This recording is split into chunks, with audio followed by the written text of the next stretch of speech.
Assalamualaikum warahmatullahi wabarakatuh. Halo sahabat belajar ternak, kita jumpa lagi dan salam damai buat sedulur-sedulur semua. Semoga selalu diberi kesehatan ya bosku, dan semoga juga dilimpahkan rezekinya dan diberi keberkahan juga.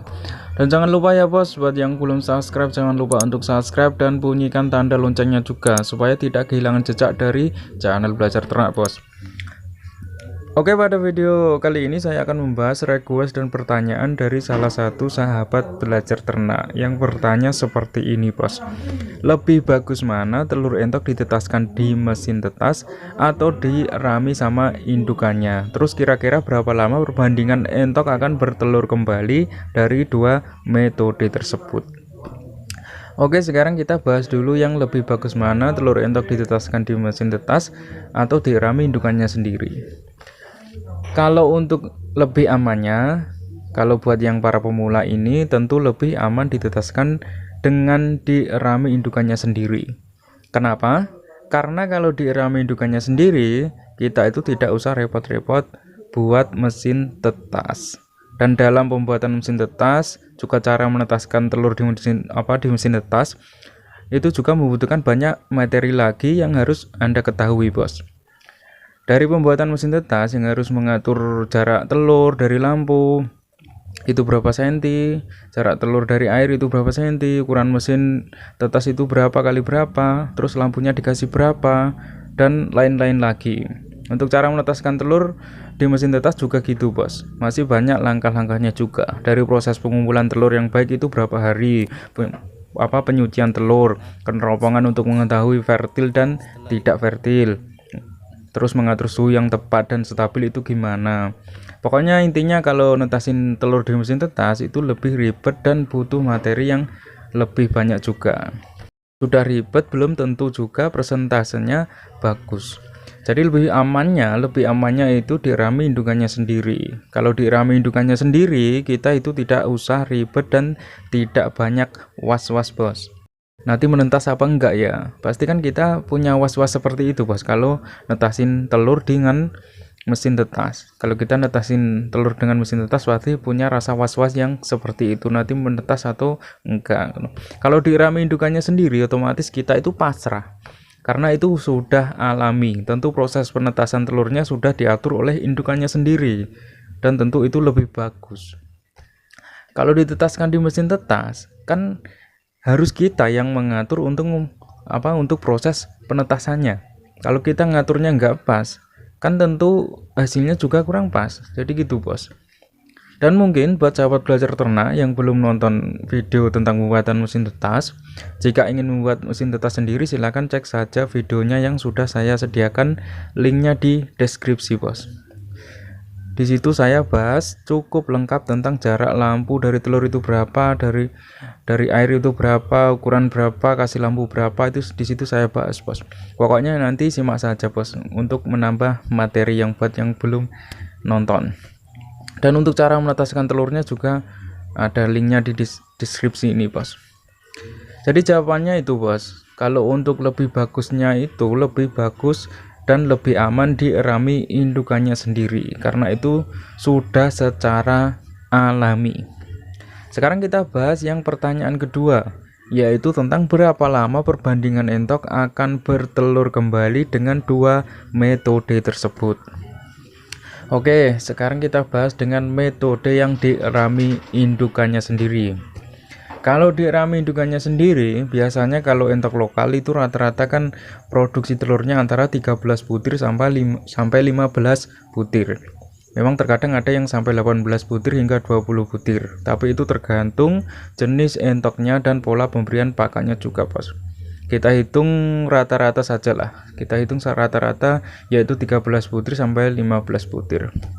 Kita hitung dari mulai produksi saja. Kalau entok produksi 15 butir berarti membutuhkan waktu 15 hari. Sedangkan waktu mengerami sampai menetaskan membutuhkan waktu 35 hari. Terus masa renggangnya setelah menetaskan dan anaknya kita pisahkan ke kandang brooding, itu kan nggak mungkin indukannya langsung bertelur lagi bos. Tetap harus ada proses pembuahan dulu atau perkawinan. Dan masa renggangnya ini, jika pemberian pola pakannya pakannya bagus dan indukannya juga bagus, biasanya dalam waktu antara 2 minggu itu sudah bisa produksi telur lagi, Tapi kalau pakannya kurang bagus dan indukannya juga kurang bagus, terkadang juga bisa sampai 1 bulan baru bisa produksi telur kembali, bos. Tapi tenang saja, untuk masalah itu kemarin sudah saya update tentang pola pakan untuk mempercepat indukan bertelur kembali dan meningkatkan produksi telurnya. Buat yang belum nonton bisa cek saja link yang di deskripsi, bos. Oke, sekarang kita hitung saja, misal renggangnya itu 2 minggu atau 14 hari. Dan tadi masa produksi telurnya 15 hari. Dan masa ngeramnya 35 hari. Jadi kalau kita total semuanya adalah 64 hari atau 2 bulan lebih. Itulah waktu perputaran indukan entok untuk produksi tetasan. Dengan metode dirami indukannya sendiri, yaitu membutuhkan waktu 64 hari. Sekarang kita bahas yang dengan metode ditetaskan dengan mesin tetas. Jadi kalau tadi produksi telur 15 butir berarti membutuhkan waktu 15 hari, dan karena ini tidak dirami indukan sendiri, berarti masa proses indukan mengeram itu hilang. Karena telurnya kita ambil dan kita masukkan di mesin tetas. Jadi setelah produksi telur selesai, indukan langsung memasuki masa perkawinan atau masa renggangnya itu, bos, masa pembuahannya. Kalau masa renggangnya itu 2 minggu atau 14 hari, jika kita total dengan masa bertelur yang 15 hari itu, berarti hanya membutuhkan waktu 1 bulan untuk entok bisa produksi kembali. Jadi selisih 1 bulan dengan metode yang dirami indukannya sendiri, bos. Kalau dirami indukannya sendiri tadi kan membutuhkan waktu 64 hari atau 2 bulan lebih untuk bisa produksi kembali. Sedangkan kalau dengan metode ditetaskan di mesin hanya membutuhkan waktu 1 bulan untuk indukan bisa produksi telur kembali. Itulah keuntungannya kalau kita bisa mengaplikasikan metode ditetaskan dengan mesin tetas ketimbang dirami indukannya sendiri, bos. Karena kalau ditetaskan dengan mesin tetas itu perputaran produksi telur indukan kita lebih cepat. Jadi seperti itu, bosku. Kenapa kalau ditetaskan di mesin tetas itu lebih menguntungkan? Karena otomatis dengan perputaran waktu yang lebih cepat itu pengeluaran pakan kita juga lebih sedikit, bos. Meskipun kita harus tambah biaya listrik untuk mesin tetas, untuk operasi mesin tetas itu. Tapi kan jika kita bandingkan dengan biaya listrik mesin tetas dengan pengeluaran pakan yang 1 bulan tadi, kan perbandingannya tadi selisih 1 bulan. Jika kita bandingkan dengan pengeluaran pakan 1 bulan, kan tentu lebih mahal pengeluaran pakan yang 1 bulan itu, bos. Karena tadi kan dari kedua metode tersebut selisih 1 bulan untuk bisa produksi telur kembali. Yang dengan metode dirami kan 64 hari, sedangkan dengan metode mesin tetas hanya 1 bulan untuk bisa produksi kembali. Jadi selisihnya itu separuh dewe, bos. Selisihnya itu 1 bulan, separuhnya selisihnya. Maka itulah keuntungannya jika kita bisa menerapkan metode dengan mesin tetas. Tapi tentu semua itu ada segi positif dan negatifnya sendiri, bos, dari kedua metode itu. Segi positif dan negatifnya ya seperti tadi yang sudah saya jelaskan di awal, bosku. Jadi seperti itu, bosku. Kira-kira sudah paham ini ya, bos? Ya harus paham lah. Oke, pokoknya harus paham. Oke, bos, itulah penjelasan dari saya yang saya berikan untuk sahabat belajar ternak yang bertanya tentang hal tadi, bos.